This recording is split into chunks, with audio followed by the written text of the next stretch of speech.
गुरु प्यारी साध संगत जी, राधा स्वामी। प्यारी साध संगत जी, आप सभी के भीतर बैठे कुल मालिक को प्रणाम। आप सभी को प्रणाम। आज के इस सत्संग में स्वामी जी महाराज की वाणी ली गई है।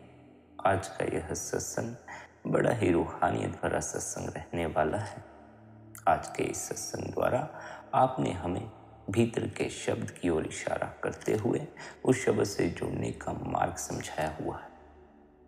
कई सत्संगों द्वारा आपने हमें बार बार यह समझाने का प्रयास किया है कि हमारे भीतर जो ध्वनात्मक शब्द है, उस शब्द से जुड़कर हम अपनी आत्मा का अनुभव कर सकते हैं। हम कुल मालिक से मिलाप कर सकते हैं। कई सत्संगों द्वारा आपने उस शब्द की महिमा करते हुए हमें यह समझाने का प्रयास किया है कि किस तरह इस शब्द से जुड़कर अपने ही भीतर गूंजते उस धुनात्मक नाम से जुड़कर कई संत महात्मा, कई साधक उस परमात्मा से जुड़ गए, उस परमात्मा में समा गए। उस शब्द से जुड़कर हमारा परमात्मा से मिलाप हो जाता है, जो शब्द हमारे अपने इस शरीर के भीतर निरंतर गूंज रहा है। हम नाम या शब्द समझ लेते हैं उन शब्दों को या उस नाम को जो गुरु हमें दीक्षा के समय देते।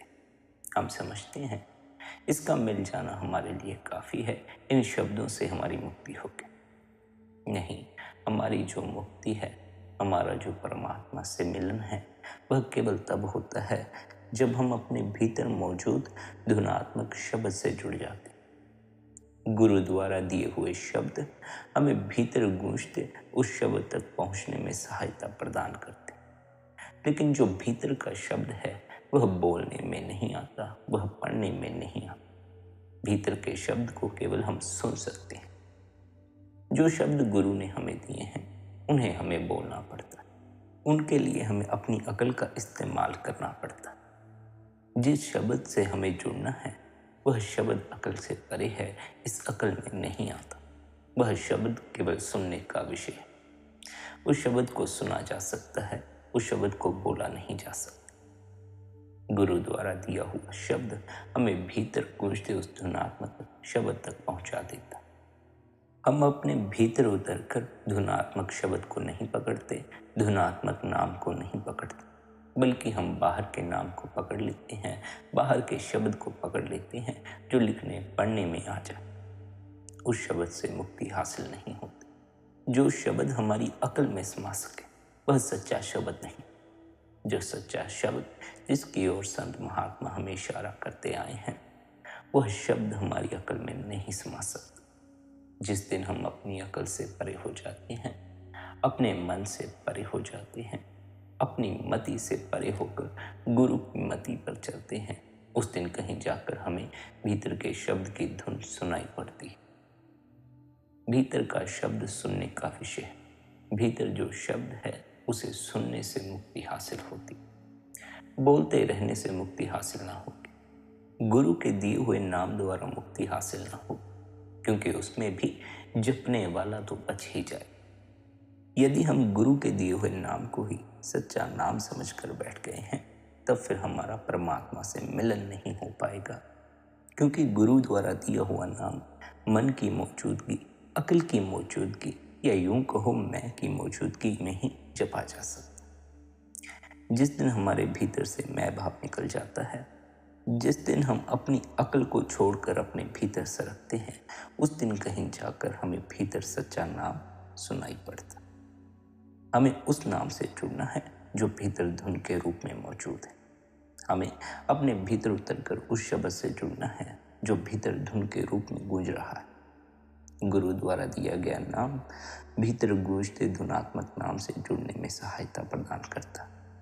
लेकिन वर्णात्मक शब्दों से कभी मुक्ति हासिल नहीं होती, वर्णात्मक नाम से कभी मुक्ति हासिल नहीं होती। मुक्ति तो धुनात्मक नाम से ही हासिल होती है। मुक्ति तो धुनात्मक शब्द से जुड़कर ही हासिल होती।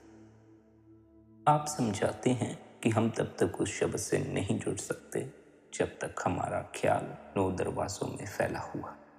हमें तब तक भीतर उस शब्द की ध्वनि सुनाई नहीं पड़ती जब तक हम 9 दरवाज़ों में भटक रहे हैं, क्योंकि तब फिर हमारा मन से संबंध जुड़ा हुआ होता है। उस क्षण हम मन से परे नहीं हो पाते, अपनी अकल से परे नहीं हो पाते। जब हम अपने ख्याल को 9 दरवाज़ों से समेट लेते हैं, तब कहीं जाकर हमारा मन से तादात्म्य छूटना शुरू होता है, हम मन से परे होना शुरू होते हैं। यदि सद्गुरु हमसे बार बार कहते हैं कि अपने ख्याल को तीसरे तिल पर ठहराओ, अपने ध्यान को तीसरे तिल पर पक्का करो, तो उसका कारण केवल यही है कि जब तक हमारा ख्याल तीसरे तिल या इस 10वें दरवाजे पर पक्का नहीं है, तब तक हमें भीतर शब्द की ध्वनि सुनाई नहीं पड़ती, तब तक हमें भीतर गूंजता हुआ वह सच्चा नाम सुनाई नहीं पड़ता। हमारा ख्याल 9 दरवाजों में फैला रहता है। 9 दरवाजों यानी 2 आंखों में 2 कान हैं, 2 नाक के सुराख हैं, मुंह वगैरह। हमें यदि किसी दृश्य का अनुभव है तो उन दृश्यों का जो हमने इन आंखों द्वारा देखे।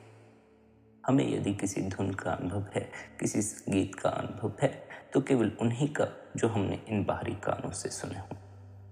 हमें यदि किसी स्वाद का अनुभव है तो केवल उन्हीं स्वादों का जो हमने इस मुख द्वारा किया हुआ। जब तक हमारा ख्याल इन 9 दरवाजों में फैला हुआ है, तब तक हम केवल और केवल संसारिक अनुभव ही करते हैं। तब तक हमें केवल और केवल संसारिक दृश्य ही नजर आ सकते हैं।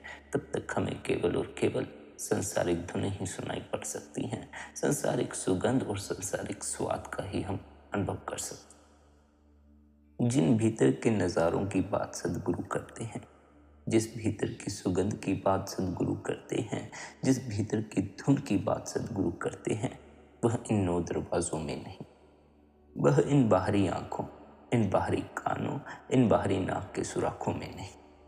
वह तो भीतर की बात है।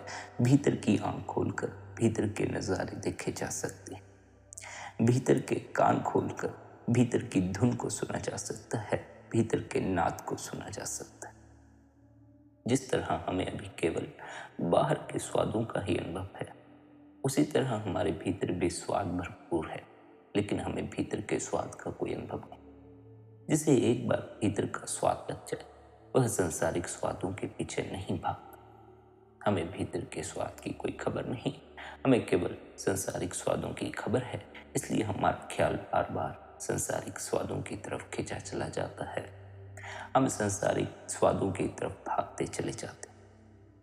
जिस साधक ने इन 9 दरवाजों से अपने ख्याल को समेटकर तीसरे तिल या इस 10वें दरवाजे से जो अपने ख्याल को परे ले गया, उसी को भीतर शब्द का स्वाद लगता है, उसी को भीतर शब्द की ध्वनि सुनाई पड़ती है। भीतर के नज़ारे देखने हैं तो इन आंखों से अपने ख्याल को ऊपर लाओ, तीसरे तिल पर पक्का करो, अपने भीतर की आंख खोलो। जब तक इन बाहरी आंखों में उलझे हुए हो, भीतर का कोई नज़ारा नजर नहीं आएगा। केवल और केवल संसारिक नज़ारे ही देख सकते हो, संसारिक दृश्य ही देख सकते हो। ना केवल ये आंखें, बल्कि बाकी जो दरवाजे हैं जो हमारे ख्याल को बार बार संसार की तरफ ले जाते हैं, हमें इन सभी 9 दरवाजों से अपने ख्याल को समेट लेना। हमारा ख्याल तीसरे तिल पर कैसे पक्का होता है, कैसे हम 9 दरवाजों से अपने ख्याल को समेट कर इस 10वें दरवाजे से परे ले जा सकते हैं, उसका उपाय हमें संत सद्गुरु समझाते हैं। उसके लिए संत सद्गुरु हमें अभ्यास की युक्ति दे देते हैं, ध्यान या भजन सिमरन की युक्ति दे देते हैं। यदि हम निरंतर भजन बंदगी करें, निरंतर ध्यान में बैठें, निरंतर अपने गुरु द्वारा दिए हुए अभ्यास की पालना करें, तो एक क्षण अवश्य आता है जब हमारा ख्याल तीसरे तिल पर पक्का हो जाता है, जब हमारा ख्याल 9 दरवाजों से निकलकर इस 10वें दरवाजे से पार जाना शुरू हो जाता है। 10वें दरवाजे से पार जाकर इस तीसरे तिल को भीतर से भेद कर सत्य के जगत की खबर लगती है, उस अदृश्य जगत की खबर लगती है जो हमारे भीतर ही मौजूद है। भीतर की आंख भीतर के जगत का दर्शन करवा सकती है, बाहर की आंखें बाहर के जगत का दर्शन करवा सकती। भीतर का अपना स्वाद है, संसार का अपना स्वाद। यदि संसार का स्वाद चखना है तो 9 दरवाजों में भटकते रहो। आंख, नाक, कान, मुंह, इन्हीं में अपने ख्याल को अटकाए रखो। संसार के अनुभव ही होते रहे। जिसे भीतर के अनुभव करने हैं, उसे अपने ख्याल को तीसरे तिल पर ठहरा लेना चाहिए। उसे अपने ख्याल को इन आंखों से भी ऊपर ले आना चाहिए।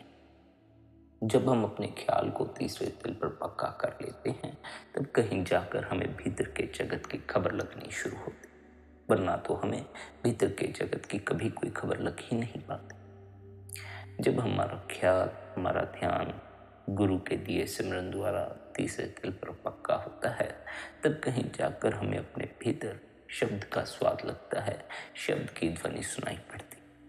जब तक हमारा ख्याल नौ दरवाजों में भटकता है, हमारा ख्याल जब तक तीसरे दिल पर पक्का नहीं होता, ना हमें शब्द सुनाई पड़ता है, ना हमें भीतर का कोई नज़ारा दिखाई पड़ता है, ना हमें अपने भीतर कोई प्रकाश दिखाई पड़ता। जो गुरु से सिमरन लेकर भी अपने ख्याल को नौ दरवाजों से ऊपर नहीं लाए, सिमरन के समय भी नौ दरवाजों में ही भटकते रहे, मन में ही भटकते रहे।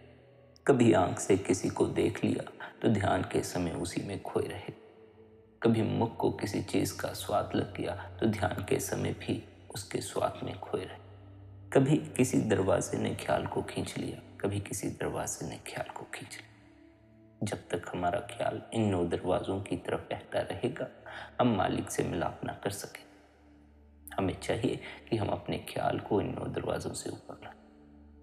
संसारिक भोगों के अनुभव से ऊपर के अनुभव हमें करने हैं, और उसके ऊपर के अनुभव हमें केवल तब हो सकते हैं जब हम इस संसार से अपने संबंध को धीरे धीरे तोड़ना शुरू करें।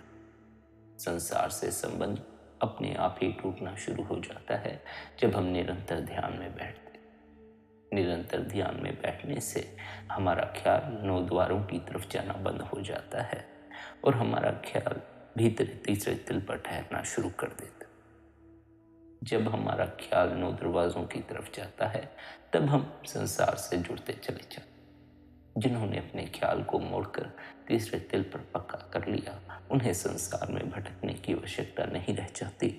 उन्हें संसार की कोई वासना, संसार की कोई वस्तु, संसार का कोई लोभ अपनी ओर नहीं खींचता, बल्कि उन्हें इस सत्य की खबर लग जाती है कि इस संसार को तो छोड़ ही जाना, क्यों ना उसे ही पा लिया जाए, उसके पास ही पहुंच जाया जाए जिसके पास अंत में जाना। उस मालिक से मिलना है तो संसार की भीतर से चाह छोड़ देनी होगी। संसार की चाह बार बार संसार में लेकर आती रहेगी। जिसके भीतर परमात्मा की चाह प्रगाढ़ हो गई, वह परमात्मा में समा जाता। जिसके भीतर संसार की चाह प्रगाढ़ हो गई, वह संसार में समा जाता। सच तो यह है कि जिसके भीतर संसार की चाह पैदा हो गई, वह मिट्टी में समा जाता। उसके जीवन भर की मेहनत का कोई मूल्य नहीं रह जाता जैसे ही वह मिट्टी में समाता। हम यह जो इतना दुख जिंदगी में भोगते हैं, जिस दिन हम मिट्टी में समा जाएंगे, हमारे ये सारे दुख मिट जाएंगे। जिस परिवार की चिंता आज हमें है, हमारी मिट्टी में समाने के बाद इसकी कोई चिंता हमारे सर पर ना होगी। जिस नौकरी की चिंता आज हमें है, जिस भूख की चिंता आज हमें है, जिस नींद की चिंता आज हमें है, जिस दिन हम मिट्टी में समा गए, ये सारी चिंताएं समाप्त हो जाएंगी। जीते हैं तो अनेकों समस्याएं खड़ी, गिर गए, मिट्टी में मिल गए तो सभी समस्याएं मिट्टी में मिल जाएंगी। हमें इस बात का कोई स्मरण नहीं कि हमने एक दिन मिट्टी में मिल जाना। यदि इस बात का स्मरण हो तो हम जिंदगी में इतनी चिंता नाहक लेकर ना फिरें। आधी से ज्यादा चिंता तो हमने ऐसी इकट्ठी कर ली है जिसका हमारे जीवन में कोई मूल्य नहीं। जी रहे हैं, जीते जीते कई मुकाम आए हैं, इसलिए साथ ही सभी का बोझा ढोते चले आए। इस बात को कभी मत भूलना कि एक समय था जब हम जन्मे भी नहीं थे, हम इस धरती पर थे ही नहीं। हमारे सर पर ना नौकरी की चिंता थी, ना परिवार की चिंता थी, ना ही किसी से झगड़े की कोई चिंता थी, ना ही कोई और अन्य तरह की हमारे जीवन में चिंता। हमारा कोई अस्तित्व ही नहीं था। एक दिन ऐसा आएगा जब फिर हमारा अस्तित्व मिट जाएगा। लेकिन जितने समय के लिए हमारा अस्तित्व मौजूद है, यह शरीर मौजूद है, हम इस कदर चिंता लेकर घूमते हैं, इस कदर बोझा लेकर घूमते हैं कि यह साल जो हमें उस मालिक ने जीने के लिए दिए हैं, इस शरीर में विचरने के लिए दिए हैं, वे कुछ साल तो इन चिंता और परेशानी में ही निकल जाते, बोझा ढोने में ही निकल जाते हैं। जीना तो कभी कभार ही हो पाता है, बड़ी कम घड़ियां हमारे जीवन में आती हैं जब हम असल में जी पाते। हम जीते कम हैं, बल्कि जीने के बारे में सोचते ज़्यादा हैं, विचार ज़्यादा करते हैं, जीने की तैयारी ज़्यादा करते हैं, जीते कम हैं। जीने के लिए सुरक्षा ज़्यादा करते हैं, लेकिन जीते कम। हमें जीना चाहिए और बेफिक्री से जीना चाहिए।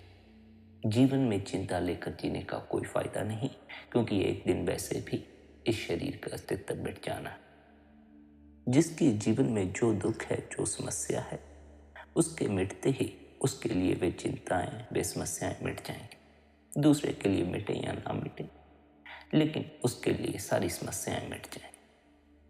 यहाँ ऊपर ऊपर से देखने पर ऐसा लगता है जैसे मानो सभी की परेशानी, सभी की चिंता एक साथ जुड़ी हुई, लेकिन भीतर प्रत्येक व्यक्ति अपनी समस्या से परेशान है, अपने मन, अपने विचारों से परेशान है, अपनी ख्वाहिशों से परेशान।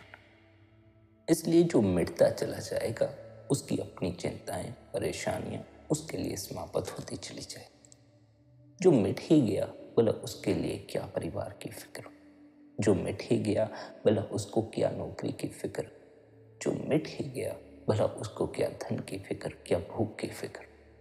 ये तो हम अभी जिंदा हैं, इसलिए हमें कई तरह की फिक्र सताती है। हम भूल ही चुके हैं कि एक समय था जब हमारा कोई अस्तित्व इस संसार में था ही नहीं। एक समय फिर ऐसा आएगा जब हमारा इस संसार में कोई अस्तित्व नहीं रह जाएगा।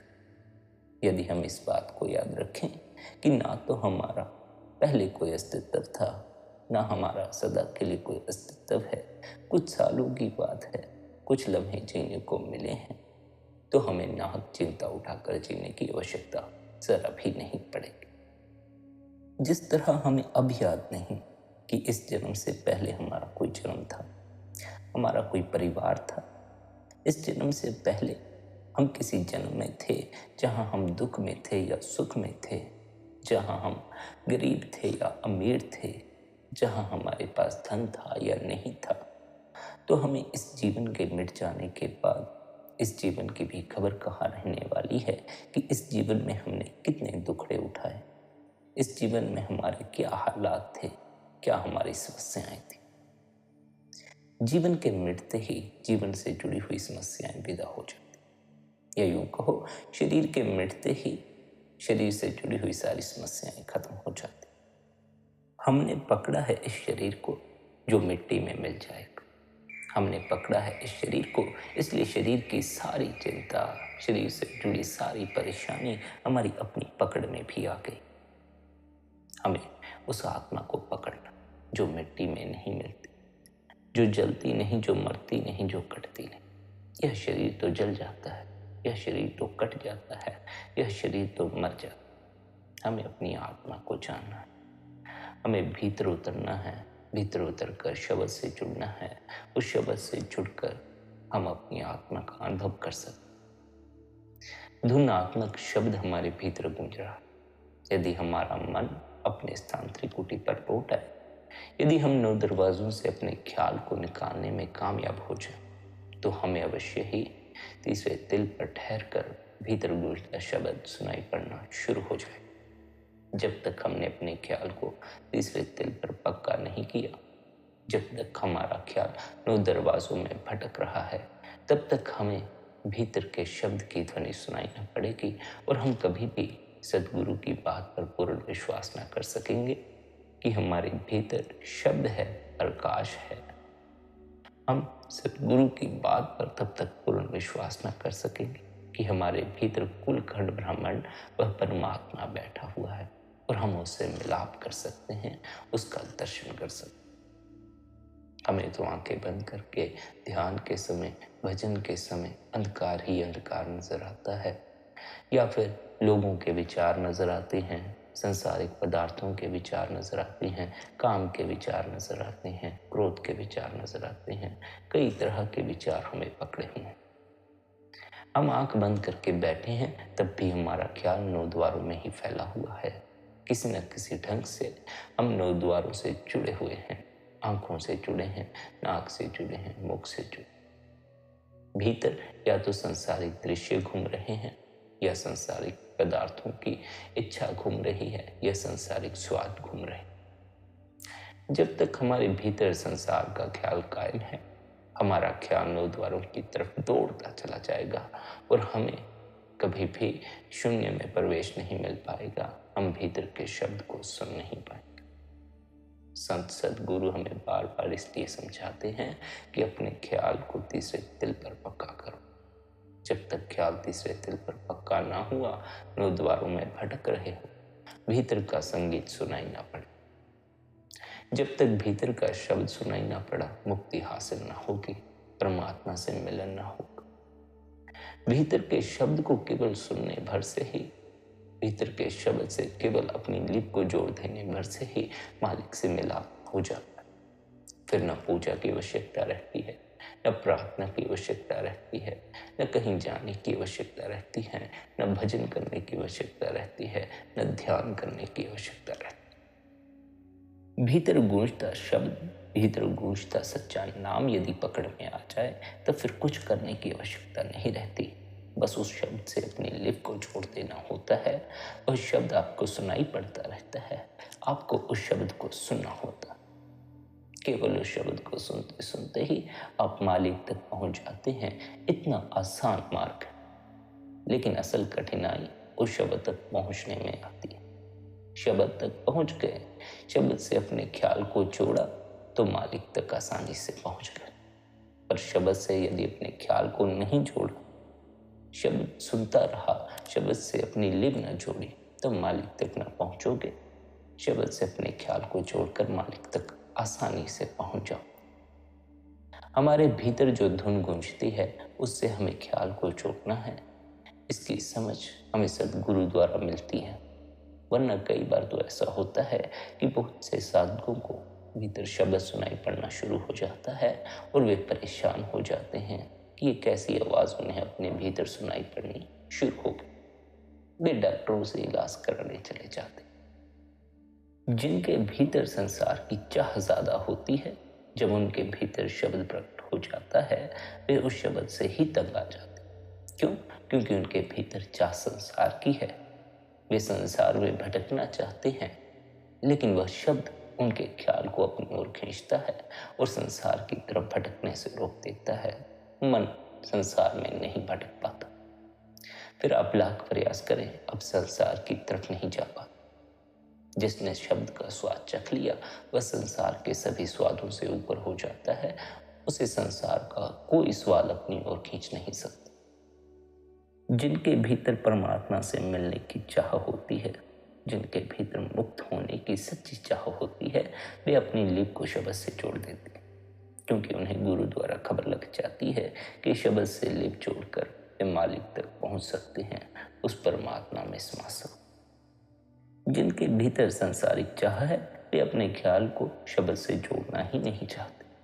उनके भीतर शब्द से जुड़ने की कोई चाह ही नहीं। बड़े बिरले जीव हैं जो सच में परमात्मा से मिलन चाहते हैं, सच में अपनी आत्मा का अनुभव करना चाहते हैं, इस शरीर के अनुभव से परे होना चाहते हैं। अधिकांश जीव शरीर के अनुभव तक ही सीमित रहना चाहते हैं, मन के भोगों तक ही सीमित रहना चाहते हैं, इंद्रियों के भोगों तक ही सीमित रहना चाहते हैं। उनके भीतर संसारिक भोगों को भोगने की कामना अधिक है। जिसके भीतर संसार का लगाव कम होता चला जाता है, वही मालिक की तरफ बहता है। जिसके भीतर संसार की लगन अधिक है, वह संसार की तरफ ही बहता चला जाता है। परमात्मा की तरफ बहो या संसार की तरफ बहो, अंतिम सत्य जो हाथ लगेगा वह यह ही लगने वाला है कि आप शरीर नहीं थे। जिस शरीर के चक्कर में परिवार की चिंता ली, जिस शरीर के चक्कर में नौकरी की परेशानी ली, धन की चिंता ली, वह शरीर ही आप नहीं। इस सत्य की खबर अंत में सभी को लगती है, चाहे कोई भीतर के मार्ग पर चलता हो या बाहर के मार्ग पर चलता। जो बाहर के मार्ग पर चलते हैं, उन्हें इस सत्य की खबर अंत में लगती है, लेकिन केवल झलक भर मिल पाती है, सत्य में उतर वे नहीं पाते। उन्हें फिर माया के जगत में आना पड़ता है, क्योंकि उन्होंने जिंदगी भर मालिक की भक्ति नहीं की, माया के जगत में भटकते रहे। जो तो जीते जी भीतर उतर जाते हैं, इस सत्य की खबर ले लेते हैं, अपने इस शरीर के अनुभव से परे चले जाते हैं, आत्मा का अनुभव कर लेते हैं, वे फिर लौटकर इस संसार में नहीं आते। वे मरकर उस परमात्मा में समा जाते हैं।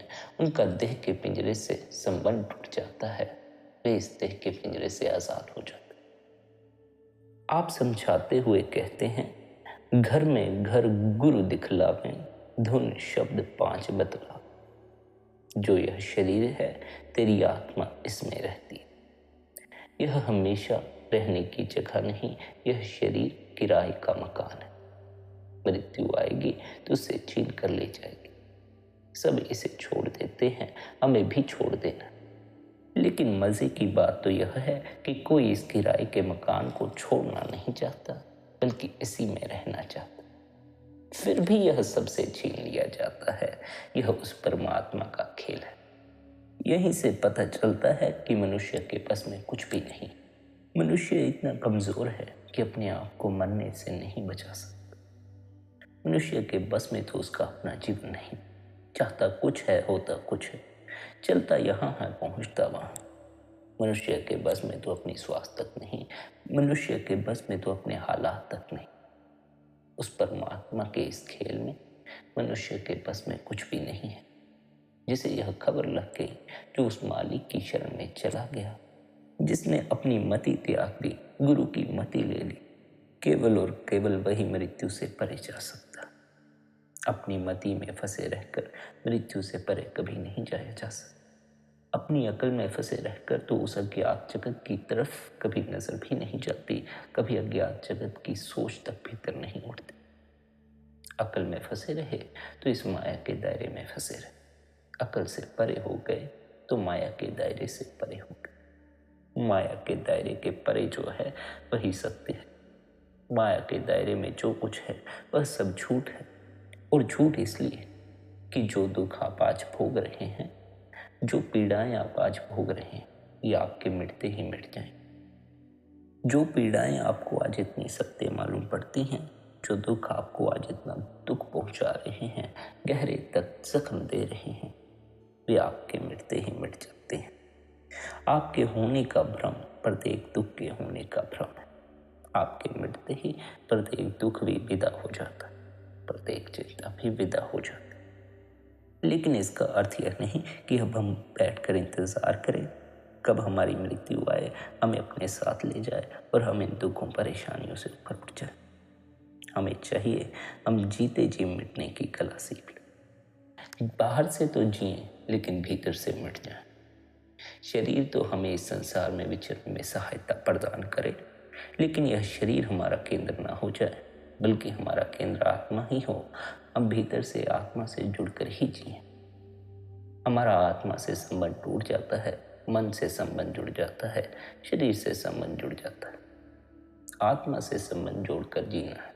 आत्मा से संबंध जोड़कर जियोगे तो उस परमात्मा की बख्शिश आप पर रहेगी। वह परमात्मा आपके साथ हर पल रहेगा। आप उस परमात्मा के साथ का अनुभव कर पाएंगे। संत हमें कहते हैं कि इस घर से होकर उस घर में चला जा, यानी इस शरीर से होकर अपने सच्चे घर सचखंड में चला जा। तेरे शरीर के भीतर ही तुझे तेरे अपने सच्चे घर की खबर लगे। यह घर, यह जो शरीर है, यह रहने वाला नहीं। अगर इस घर को छोड़कर उस घर में चला जाए तो तुझे हमेशा के लिए सुख हो जाए। वह लफानी है। वहां पहुंचकर फिर इस संसार में लौट कर नहीं आना पड़ता। यहाँ के दुखड़ों में नहीं पड़ना पड़ता। यहाँ की परेशानियों में पड़ना नहीं पड़ता। पर यह केवल संत सद्गुरुओं के उपदेश पर ही निर्भर नहीं करता। यह निर्भर करता है हमारी अपनी चाह पर भी। हम यदि पड़े रहना चाहते हो दुख में, तो कोई भी संत सद्गुरु आकर हमें दुख से ऊपर नहीं उठा सकता। हम पड़े रहना चाहते हो परेशानी में, इस संसार में 9 द्वारों, तो कोई सद्गुरु आकर हमें इन 9 द्वारों से ऊपर नहीं ला सकता। हमें संसार में भटकने से नहीं रोक सकता। ये निर्भर हम पर करता है कि हमारे भीतर अधिक खिंचाव किस तरफ है। जिनके भीतर अधिक खिंचाव गुरु या परमात्मा की तरफ है, वे परमात्मा से जुड़ने के लिए हर तरह के उपाय करते हैं और गुरु के दिए हुए अभ्यास पर चलकर पूर्ण गुरु की संगति करके वे भीतर उतर भी जाते हैं और मालिक से मिलाप कर भी ले। जिनके भीतर चाह ही नहीं, जो मालिक से मिलाप करना ही नहीं चाहते, वे मालिक से मिलाप कर कैसे पाएंगे? आपकी जो गहरी से गहरी चाह है, आप उसकी तरफ खींचे चले जाते हैं। जो चाह भीतर गहरे में खड़ी कर लोगे, उसकी तरफ ही खींचते चले जाओगे। संसार की करोगे, संसार की तरफ बहते रहोगे, किसी न किसी ढंग से संसार में भटके रहोगे। 9 द्वारों से ख्याल फैलता रहेगा, नीचे ही नीचे जीवन व्यतीत हो जाएगा। ऊपर के लोग की कोई खबर न लग सकेगी, भीतर जो नज़ारे मौजूद हैं उसकी कोई खबर न लग सकेगी, भीतर जो स्वाद मौजूद है उसकी कोई खबर न लग सकेगी। केवल और केवल सांसारिक स्वादों की खबर लगेगी, केवल उन स्वादों की खबर लगेगी जो इन इंद्रियों द्वारा भोगी जा सकती हैं। ये इंद्रियां शरीर का हिस्सा हैं। शरीर जब मिट्टी में मिलेगा तो ये इंद्रियां भी मिट्टी में मिल जाएंगी। फिर इन इंद्रियों द्वारा जो स्वाद आते थे वे स्वाद आने बंद हो जाएंगे। जिन्होंने भीतर का स्वाद नहीं लिया, वे मरते समय जब यह शरीर मिट्टी में मिलता है, वे इंद्रियों के भोगों के लिए रोते हैं, इंद्रियों के स्वादों के लिए तड़पते हैं, जिस कारण उन्हें परमात्मा फिर यह शरीर दे देता है, इंद्रियों के भोग भोगने का अवसर दे देता है। जिन्हें इंद्रियों के स्वादों में ही रस आता है, वे बार बार संसार में नहीं आते। जो इंद्रियों के स्वादों से ऊब जाते हैं, जो बार बार काम में पड़कर ऊब चुके हैं, जो सांसारिक स्वादों से ऊब चुके हैं, उन्हें भीतर का स्वाद चखना चाहिए, भीतर का रस चखना चाहिए। एक बार भीतर का रस लग गया, भीतर के स्वाद की खबर लग गई, तब फिर उनके लिए भीतर का मार्ग आसान हो जाएगा। उनके लिए धीरे धीरे सत्य को समझना आसान हो जाएगा। आप कहते हैं यह दुनिया हमारा घर नहीं, यह तो सारा मन माया का देश है। हमारा घर सचखंड सतनाम है। हम उस समुद्र की बूंद हैं, हमें उस समुद्र में समा जाना है, लेकिन हम बूंद होकर ही रह गए हैं। समुद्र की हमें कोई खबर ही नहीं। कहते हैं इस वजूद में अभ्यास करके, इस शरीर में बैठकर उस मालिक की भक्ति करके अपने भीतर उतर जाओ और अपने सच्चे घर सचखंड पहुंचो। वह न प्रलय में ढहता है, न महाप्रलय। फिर किसी तरह की कोई मृत्यु नहीं हो, फिर किसी तरह का कोई जन्म नहीं हो, इसलिए उसका नाम सतनाम। आसान से आसान रास्ता है, ना काम काज का हर्ज होता है, ना कोम का नाम अझक। केवल अपनी लिप को भीतर नाम से जोड़ लेना है। गुरु द्वारा दिए हुए अभ्यास की पालना करके, गुरु द्वारा दिया हुआ अभ्यास निरंतर करके भीतर जो शब्द गूंज रहा है उस शब्द तक पहुंच जाना है। एक बार भीतर गूंजते शब्द तक पहुंच गए, नाम तक पहुंच गए, तो भीतर उस नाम में कशिश है, लज्जत है। अगर आप अपनी आत्मा को उसके साथ जोड़ दो तो वह खुद ब खुद खींच लेगा और आपको वहां ले जाएगा जो आपका असली घर है, यानी वह शब्द को सचखंड ले जाएगा और किसी साधन की कोई जरूरत नहीं। एक बार भीतर शब्द की लज्जत आ गई तो केवल शब्द को सुनते रहने से ही, शब्द से लिप जोड़ने से ही मालिक से मिलाप हो जाता। आप कहते हैं 9 द्वारों से अपने ख्याल को निकालकर 10वीं गली खोलकर अंदर रूह को ले जाओ। वहां 5 शब्द धुनकारे देते मिलेंगे। वह सीधी सड़क, शब्द से लिप को जोड़ दो, पता पूछने की भी जरूरत नहीं पड़ेगी। वह शब्द अपने आप ही मालिक की दरगाह तक ले जाएगा, मालिक के द्वार तक ले जाएगा। जब 10वां द्वार खुलेगा, अंदर प्यारी से प्यारी रागनी, प्यारे से प्यारा शब्द हो रहा है। घट का अर्थ है घड़ा। यह जो हमारा सिर है यह उल्टा घड़ा है। जब ऊपर जाओ, शब्द धुनकारे दे रहा है, उस शब्द को सुन। जितनी भाषाएं हैं सब नाशवान है। यह जो हम और आप बोलते हैं यह भी फना है। वह लफानी है, कभी फना नहीं होता, कभी बंद नहीं होता, हर वक्त जारी रहता है। उसे आकाशवाणी, कलाम इलाही और नाद कहती है। वह लफ्ज़ नहीं है, इसलिए कोई भी यह न समझे कि जिस शब्द, जिस नाम की आप बात करते हैं वह कोई बोलने या पढ़ने वाला शब्द है। नहीं, वह धुनात्मक शब्द है। जैसे हम किसी धुन को सुनते हैं उसी तरह वह शब्द भी हमें सुनाई पड़ता है। लेकिन जो धुनें हम सुनते हैं, जो संगीत हम सुनते हैं, जो बांसुरी हम सुनते हैं, जो घंटे की आवाज़ हम सुनते हैं, इनकी आवाज़ बाहर होती है, फिर हमें इनका भीतर अनुभव होता है। आप जिस शब्द की बात करते हैं वह पहले ही हमारे भीतर गूंज रहा है। उसके लिए बाहर किसी तरह के किसी माध्यम की कोई आवश्यकता नहीं। उसके लिए बाहर किसी घंटे की कोई आवश्यकता नहीं, बल्कि वह घंटे की आवाज़ आपके भीतर अपने आप से हो रही है। भीतर उतर कर उस घंटे की आवाज़ से अपनी लिप को जोड़ देना। भीतर के शब्द से लिप जोड़कर गुरु द्वारा दिए हुए भजन सिमरन का अभ्यास करके भीतर शब्द तक पहुंच जाओ। अपने ख्याल को 9 द्वारों से निकालकर तीसरे तिल पर पक्का करो। इस 10वें द्वार को खोलो। अपने आप उस शब्द से मिलाप हो जाएगा। उस शब्द से जुड़ जाओगे। एक बार शब्द की ध्वनि सुनाई पड़ गई तो शब्द से जुड़ जाओ। शब्द से अपनी लिप को जोड़। जैसे जैसे शब्द से अपनी लिप को जोड़ोगे तो भीतर प्रकाश प्रकट होना शुरू होगा। भीतर आत्मा प्रकट होनी शुरू हो जाएगी। जब आत्मा अनुभव में आ गई तो फिर परमात्मा अनुभव में आ जाएगा। आत्मा से जुड़कर परमात्मा से जुड़ा जा सकता है। बूंद की खबर लग जाए तो समुद्र की खबर भी लग जाती। हमें बूंद की ही खबर नहीं है, हमें आत्मा की ही खबर नहीं तो परमात्मा की खबर कहाँ लगने वाली। पहले बूंद की खबर ले लो। बूंद की खबर लग गई तो समुद्र की भी लग जाएगी और उसमें समाने के योग्य भी हो जाओ। आत्मा को जानकर परमात्मा में समा जाओ।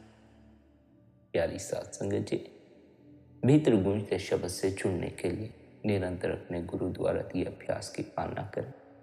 निरंतर भजन सिमरन करें। निरंतर ध्यान में बैठें। यदि आप अपने ख्याल को 9 द्वारों से निकालकर तीसरे तिल पर पक्का करने में कामयाब होती हैं, 10वें द्वार को खोलने में कामयाब होते तो शब्द प्रकट हो जाता। अपने ख्याल को 9 द्वारों से निकालें, 10वें द्वार को खोलें। गुरु का दिया हुआ अभ्यास इसमें आपकी सहायता करेगा। निरंतर अभ्यास करते रहें। आज का यह सत्संग यदि आपको अच्छा लगा हो तो आज के इस सत्संग को आप शेयर भी कर सकते हैं। साथ ही आप शब्द सत्संग चैनल को सब्सक्राइब कर सकते हैं और हर रोज सुबह 5:30 बजे सत्संग का आनंद ले सकते हैं। बाकी आपकी अपनी मौज है। अपना ख्याल रखें। इतने प्रेम और प्यार से आपने सत्संग को सुना, उसके लिए आप सभी का धन्यवाद। राधा स्वामी।